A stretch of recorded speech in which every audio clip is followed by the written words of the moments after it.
what we're going to start with, of course, is the algebra portion. And obviously, when it comes to algebra, when it comes to physics specifically, knowing the concepts of physics, understanding how systems work is important. However, at the end of the day, you will be left with equations that you have to solve to get actual answers. Hopefully, the problems you're working on have equations that are solvable. What you'll find as you go into higher and higher level physics is we start to get problems that math cannot solve. At least you can't write down an answer. And for that kind of stuff, that's when you start getting into computers and letting computers do some of the math, and you get approximate answers rather than full answers. But the kind of stuff we're going to be doing here in this class and in all the classes that you'll have at Dillard, we can do it by hand. Now, the main thing you have to know is, given an equation, there's going to be some variable you're looking for. Do you know how to solve for the variable? So we'll start with the very basics. And the very basics are, for instance, let's say 3x plus 4 equals 34.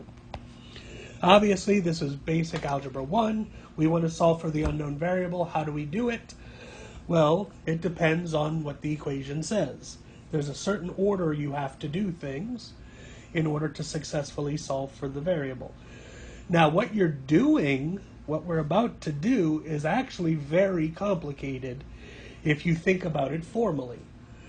What we're actually doing is we're saying there's a function, f, that says, given you know the number x, you do all these different operations on x, and when you do that, the function outputs an answer. And you want to know, given you know the answer, can you figure out what x must have been? And so formally, the way to solve a problem like this is by figuring out what's called an inverse function. Now, that's a difficult problem. Given a function, find its inverse is not always easy. However, for the type of problems here, we already know how to do it. There's a step-by-step method. We've all learned it in high school, and it goes like this. Given the function, so this part over here is the function. So our f is 3x plus 4. We want to know the inverse function, basically. So what does the function say? It says, I'll give you x, a number. You multiply that number by 3 and then add 4 to it. That'll give you the answer. So if I want to do the reverse of that thing, I multiplied by 3 and then added 4. What do? I first take away the 4, and then whatever that's left with, I divide out that 3. So just by mental intuition, you know what to do.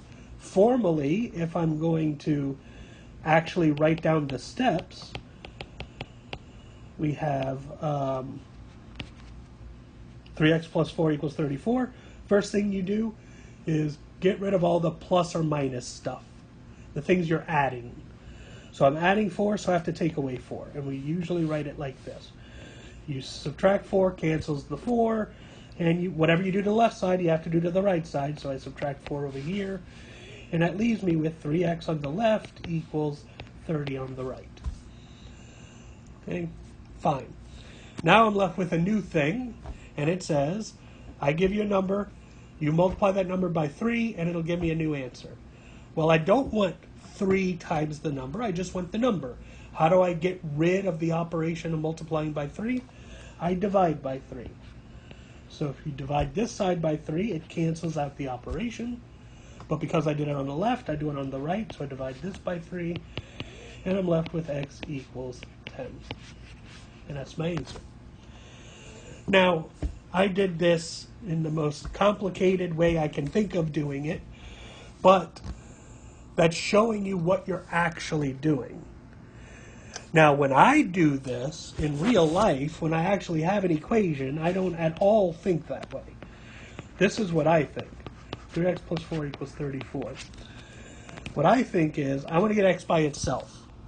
So the first thing I'm going to do is move this 4 to the other side. Okay? I don't think about doing the reverse of adding 4 is subtracting 4. I don't think that at all. I think I'm going to move it physically to the other side of the equation. So when I move it to the other side, the sign flips. So this is actually 3x equals 34, and then now I have a negative 4 on this side. Obviously, that just means 30. And same thing here. I have 3x equals 30. I want x by itself. I need to get rid of the 3. How do I get rid of the 3? I bring it to the other side. In this case, I'm multiplying. To bring it to the other side, it goes on the bottom. So you're bringing it down here by dividing by 3. So I get x is 30 over 3, which is 10. Now this is a very subtle thing I'm saying that becomes a lot more relevant when we get equations that have almost no numbers in them. But just know that when I think about doing algebra, I'm not at all thinking I subtract 4 on the left, so I have to subtract 4 on the right. I don't think about any of that. In my mind, I'm visualizing moving things from one side of the equation to the other. And then when it's moved, it tells me to do something. We'll get back to that with a more complicated looking expression. But we've done the basic. That's called a linear equation. You have a variable, unknown variable, to the first power with some numbers in it, and you want to solve for the variable. What about if we have something a little more complicated, like, for instance, x squared minus 6 is 43. Now, all of a sudden, this is not linear anymore. This is quadratic. That means we have to think about something different. Now, it's not too much different. We're still doing the same thing of leaving x by itself on one side and everything else goes to the other side. So if we do that, we want to move this negative 6 over, so it goes to the other side. So we have x squared equals 43 plus 6, which is 49. And now I want to solve x squared is 49. How do I do that? Well, again, I'm doing an inverse thing. I don't want x squared. I just want x by itself. How do you get rid of a square? You take the square root. So I take the square root on this side. I have to take it on this side. But there's one more thing that's important. And we always forget it in math course. I swear every time I get points taken off because I just thought this was stupid. There's a plus or minus out in front here. Because it turns out both answers are true. Square root of 49 is 7, so the answer is plus or minus 7. If I stick this number back into the original equation here, I could plug in x is 7, and it'll work. But I could also plug in x is negative 7. That will also work. So both answers are true, and if both answers are true, I have to give both answers. Another way of thinking about it is, given an equation, look at the variable you're trying to find. What power does it have? The biggest power. The biggest power of that variable tells you how many answers you're going to have. In this case, the biggest power is 2, so I better have 2 answers. If it was x cubed, I'd have 3 answers. Previous problem was x to the first. I only have 1 answer. Now, this is important because in physics, when we're doing this, this isn't just an abstract math problem to solve. These numbers will mean something. And so, for instance, if what this equation was telling me was how fast the rock is moving when I throw a rock down a cliff, well, there's a big difference between the rock moving 7 miles per hour and moving negative 7 miles per hour. One tells me the rock's moving up, and the other tells me the rock's moving downwards. Now, that's an obvious example, but sometimes you'll have a problem where you actually don't know, just by listening to the problem, which direction it should move. And so if you don't include positive and negative here, then you may think the rock will be moving upwards at a certain speed when it should be moving downwards. And that's two totally different things. So because of that, plus or minus stuff is actually important for us. All right, what about something else? That's an easy quadratic equation because it was basically a take a square root thing. Those are easy. The harder types are things like this. X squared minus 4x minus 1 equals negative 4.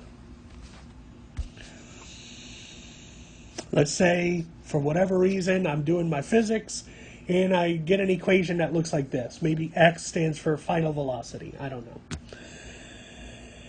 And so I need to solve for this x. How do I do it? Well, first thing I look at is the biggest power is a 2, so this is quadratic. So basic algebra won't work. I'm going to have to do something special. Now, is the special thing taking a square root like the last one? No. The difference here is this term has an x squared and an x, and a term without an x. So this is a general quadratic equation. This first equation up here had an x squared and just a number, but it didn't have the x term, like the linear term. So that's easier to do. That's an easier version. The term that, or the equation that has all three is harder. How do we solve that type of problem? First step is move everything to one side of the equation. So I'll move all the numbers to the left. So that just means I'm moving this negative 4 over to the left. So I have x squared minus 4x, and now I have minus 1, and the 4, when it goes to the left side, becomes positive. So it's minus 1 plus 4, which is 3. And what's left on the right side is 0. So I just moved the negative 4 over. Now I can solve this. So what I've done is put it in what's called standard form. ax squared plus bx plus c is called standard form. So I'll write that down. A times x squared plus b times x plus c equals 0 is standard form for a quadratic equation. So, given we have a quadratic equation in standard form, how do we solve it? If this were an algebra class, I would tell you, you factor. But this isn't algebra. This is physics. And what I'm going to say is, don't try to factor. Now, maybe I made these numbers such that it would work. And in fact, I think it does, where I can factor it. But in actual physics problems, we're going to have numbers that have decimals and stuff. You're not going to find matching numbers that factor easily. Never. Or just about never.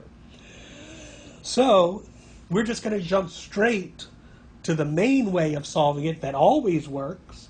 And that's, of course, called the quadratic formula.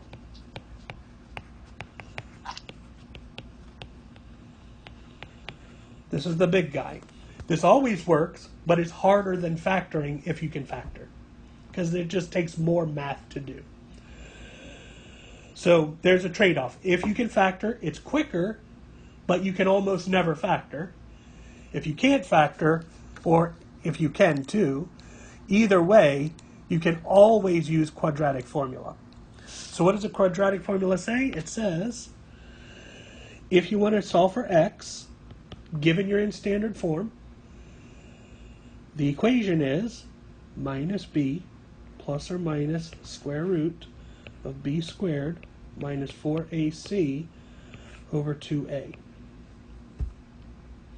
So you've placed your equation into standard form. Then you just say, okay, what's my a, what's my b, what's my c? Those are just numbers. And you plug it into this equation. Unfortunately, it's a messy equation because there's square roots and stuff, but you just do it by hand and you'll get two answers. You get two answers because of this little plus or minus sitting there. Okay? And you better get two answers. Remember, given an equation, the highest order of your variable tells you how many answers. Quadratic means there's two answers. So 1 if I use the plus, and 1 if I use the negative. All right, so let's try to solve it. I'll erase this stuff up here. And I'll say, okay, here's my equation.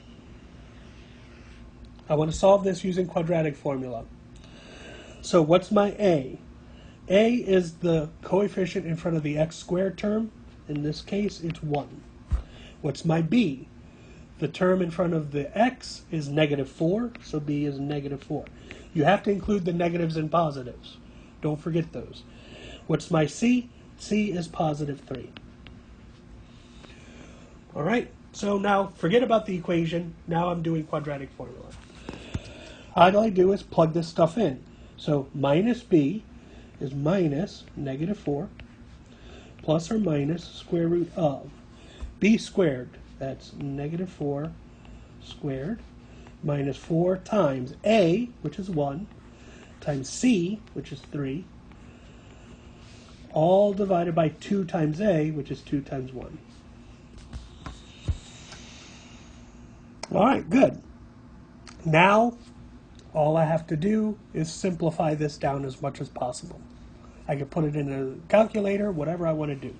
I don't have a calculator on me, so I'm going to do it by hand. What I like to do is look at the square root part first and try to simplify that stuff. So -4 times 1 times 3 is -12. So -12 over there. -4 squared, that's just 16. So inside the square root, I have 16 minus 12. Plus or minus is sitting here, and then I have a 4 outside, and then on the bottom is a 2.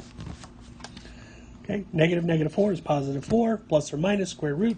-4 squared is 16, minus 4 times 1 times 3 is 12. And then 2a on the bottom gives me 2. So again, 4 plus or minus square root of 16 minus 12 is 4 over 2. So let's look at the positive one first. This becomes 4 plus square root of 4, which is 2 over 2. 4 plus 2 is 6 over 2 is 3. So one answer is 3. The other answer is if instead of using the plus, I use the negative. So 4 minus 2 over 2. 4 minus 2 is 2. 2 over 2 is 1. So those are my two answers. The plus side gave me this. The minus side gave me that.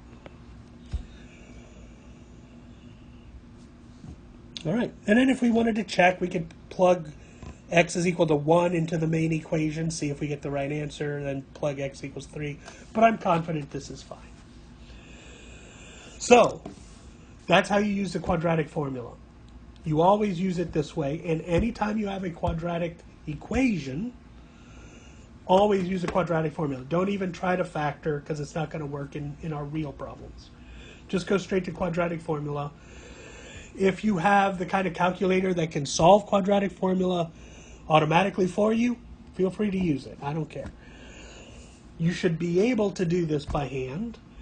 A lot of the numbers will be messy, so in real problems, there's going to be decimals and stuff. So you're probably going to be using a calculator to help you, especially with square roots and squares and stuff. But you should be able to follow these steps. That's how you do quadratic problems. Now, if you're lucky, when you get a quadratic problem, it won't have the linear term, and then you do a square root. Or another thing you can have is like this. What if we had 4x squared plus 8x equals 0?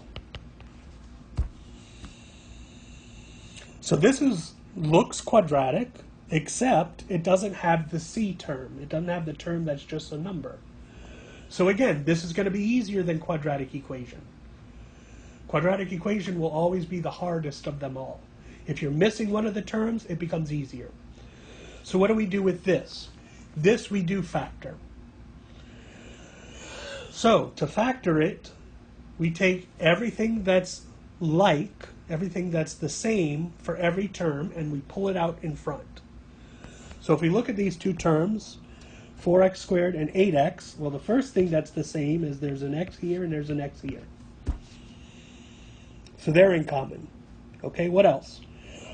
Well, 4 and 8 are multiples, So I could pull out a 4 from here and a 4 from here.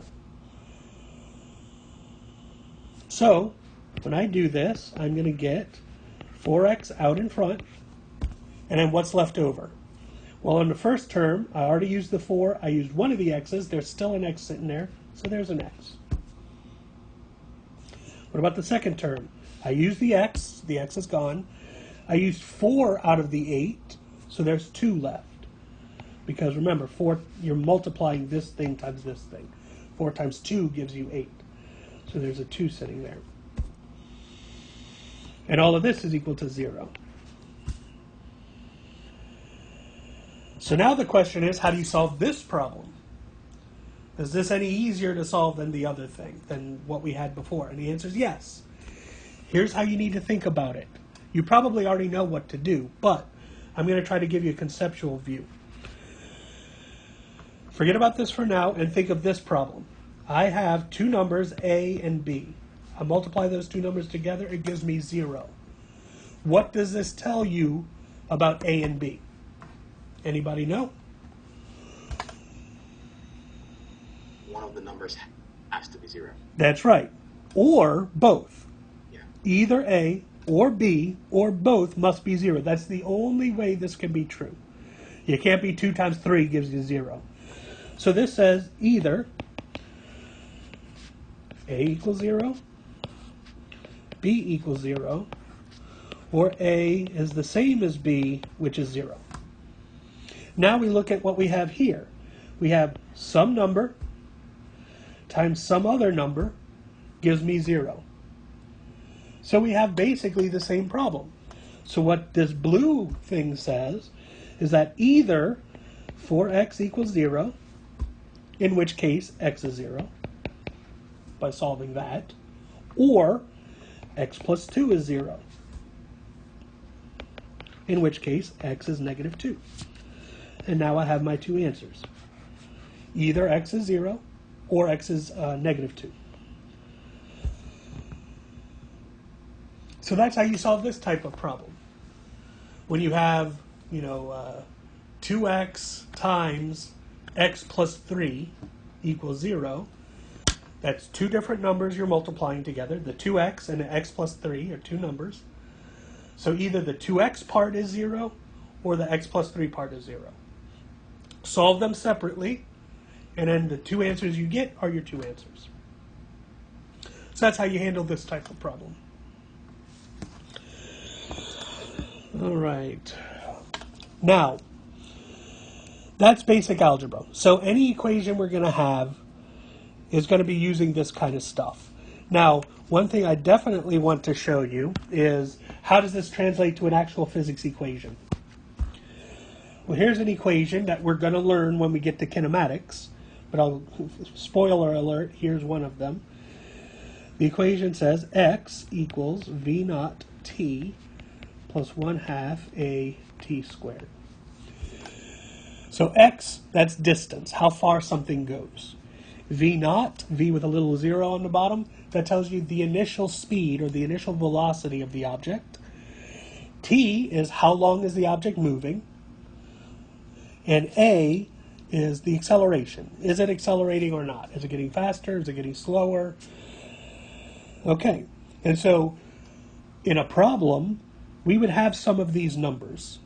Maybe the question is something like you throw or you drop a rock from the top of a 10-meter high cliff under gravity, and you want to know how long will it take for the rock to hit the ground. Well, I could use this equation to solve that. I know how far it'll fall. I dropped it, so the initial velocity was 0.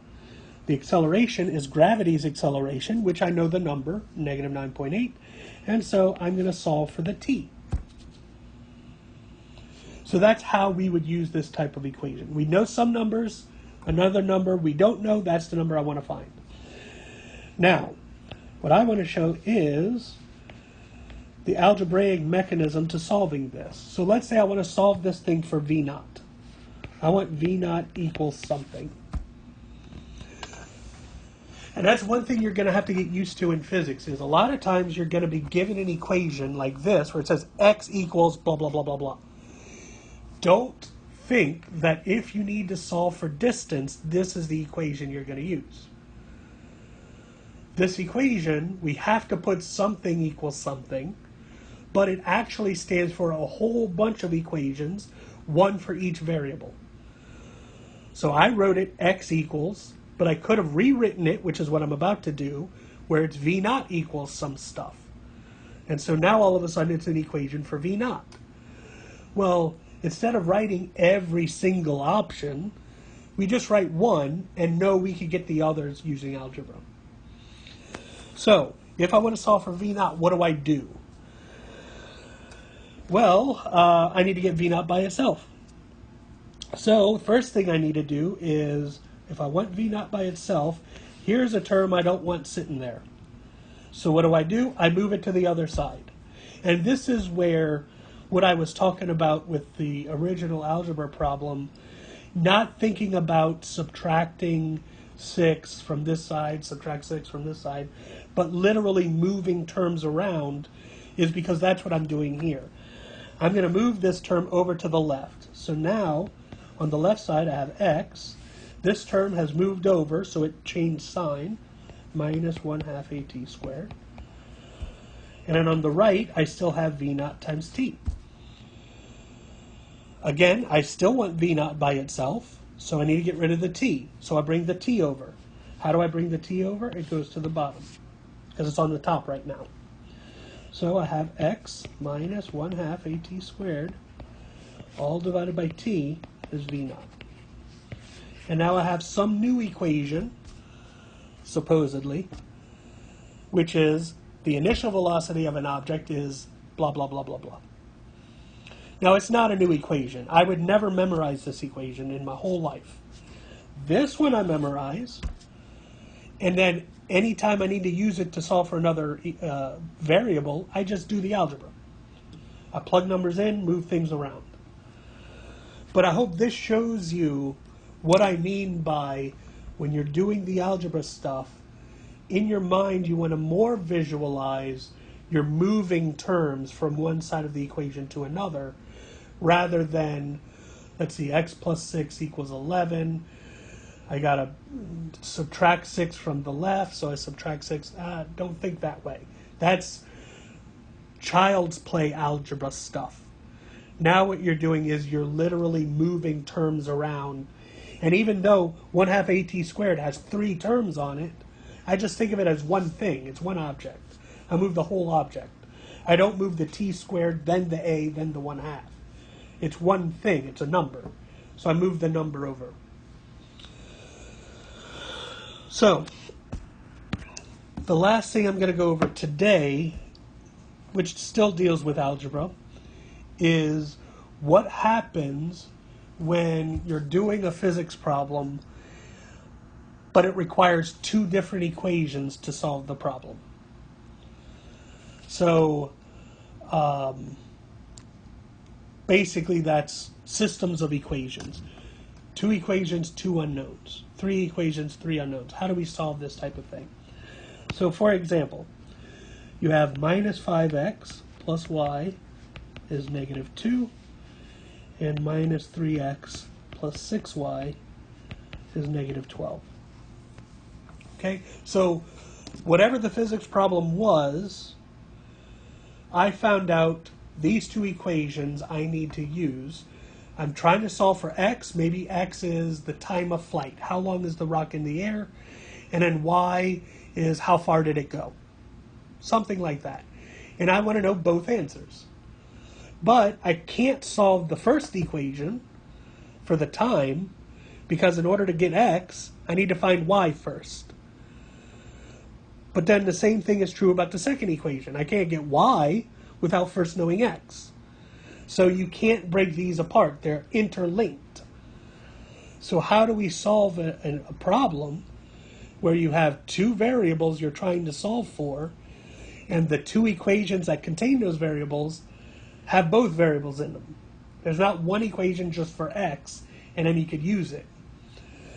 So this is what's called system of equation.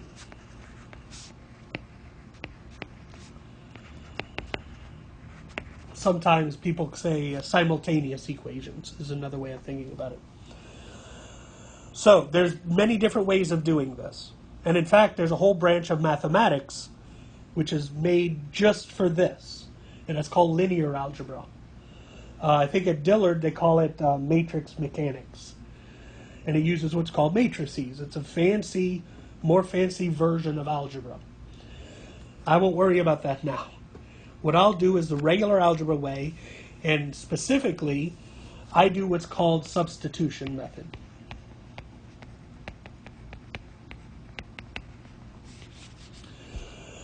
And here's what the substitution method says. I can't break up any one of these equations. So what I'll do is I'll take one of the equations, doesn't matter which one I pick, but I'll pick one, and I'll solve that equation for one of the unknown variables. Now, I won't have an answer, because what's going to happen is it's going to be x equals blah, blah, blah with y in it.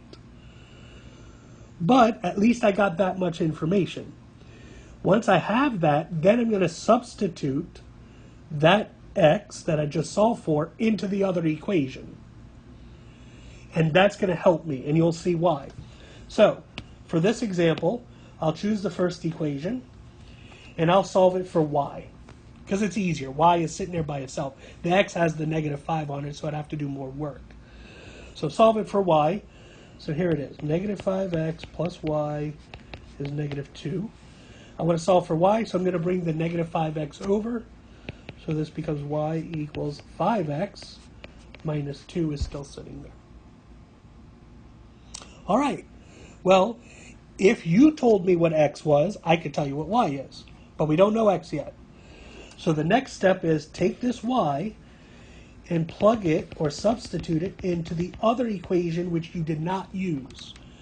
That's the first big important part of this. If you use the first equation, don't plug it back into the first equation because you won't get anywhere. You have two equations to use, so use them both. I used the first equation to find y in terms of x. So now plug the y into the second equation. And what happens? -3x plus 6 times y. But now I know y is actually 5x minus 2. And then I finish the equation, equals -12. And now if you look at this equation, we can actually solve it. There's only one unknown variable there. X is the only thing sitting there. There's no more y. And one equation with one unknown, I can solve it. So let's solve it. -3x. And now here we have to distribute the 6. So we have 6 times 5x. That gives me 30x. But then I also have 6 times -2. So that's -12. So I distributed the 6 into the parentheses. And then on the right, I still have equals -12. All right, so I want to solve this for x. So I'll collect the x's together, and I'll bring the other numbers to the other side. So on the left, I have -3x plus 30x. That gives me 27x. On the right, I want to bring the -12 to the right side. So when I bring it over, it becomes positive. -12 plus 12 gives me 0. Now this is really easy. X is 0 over 27, which is just 0. I now know the answer for x. So I have one of my answers done. How do I get my other answer? Well, you do one more substitution. Now that I know the value of x, remember this equation I solved for earlier, and I told you if you told me what x was, I could tell you what y is. Well, now we know x, so plug that x in to that equation. And so what happens? That equation becomes y equals 5 times 0 minus 2. So this is easy. Y is equal to -2. And now we've solved our problem. We now know the value for x, and we know the value for y.